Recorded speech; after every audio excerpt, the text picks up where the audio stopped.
and our party is delivering investments in three critical areas, what I call the 3 E's: the economy, the environment, and education.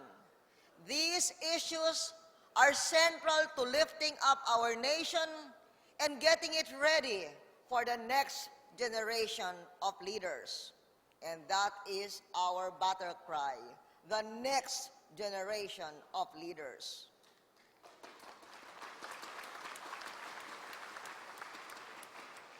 With our selection of capable, competent, energetic leaders to lead us into the next generation, our national initiative to fight poverty and reach the first world within the generation can succeed. But first things first, let us get them elected.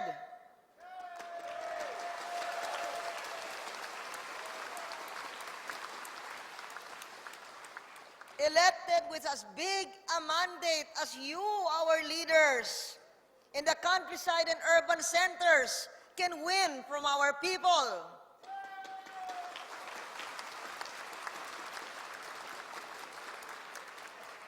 So that they can go beyond building on the gains of the programs of this administration and lead a new reform agenda on pro-people reforms, ever guided by the institutional ideology of our party, the ideology of Christian democracy enriched by our interfaith dialogue with our Muslim brothers and sisters.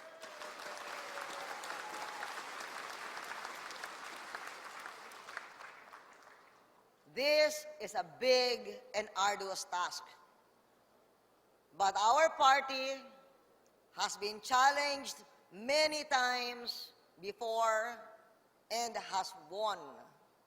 The presence of so many familiar faces, recognizable names, kung saan-saan lang nanggaling.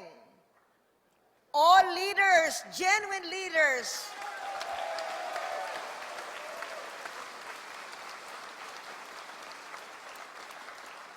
who are all here, as many as can fit in this room. Kasi maraming diyang mga leaders, halal, na hindi pa nga makahanap ng upuan dito. So many leaders here from all over the country with a genuine mandate from their own people demonstrates that indeed our party is a party that can win.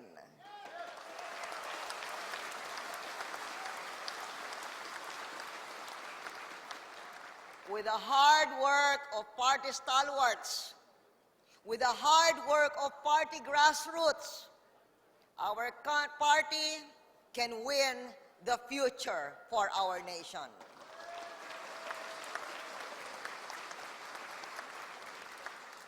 To further enable, to transform our party from the party of the present to the party of the future, even before I made my offer to relinquish my position as chair, our interim president, Ed Ermita, and our interim secretary general, Gabi Claudio, even ahead, offered to step down and give way to other dynamic, capable, and young representatives of the next generation.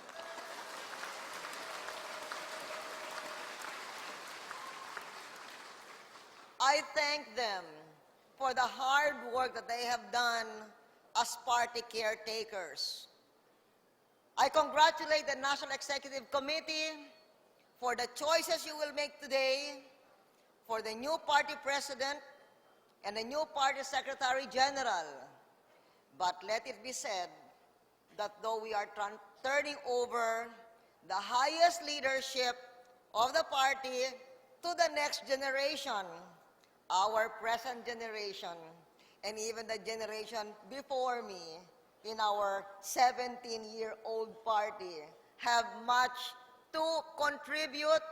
The shoulders The backbone will be the party stalwarts who have been there with us all these years.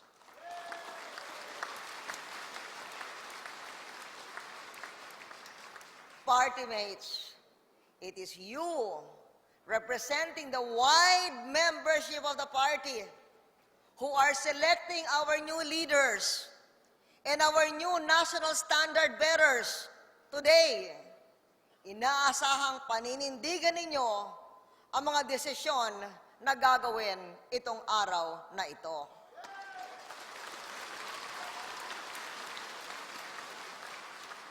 May each and every party leader and each and every party grassroots member work hard and work together for the victory of our party standard bearers, and all our party's candidates in 2010.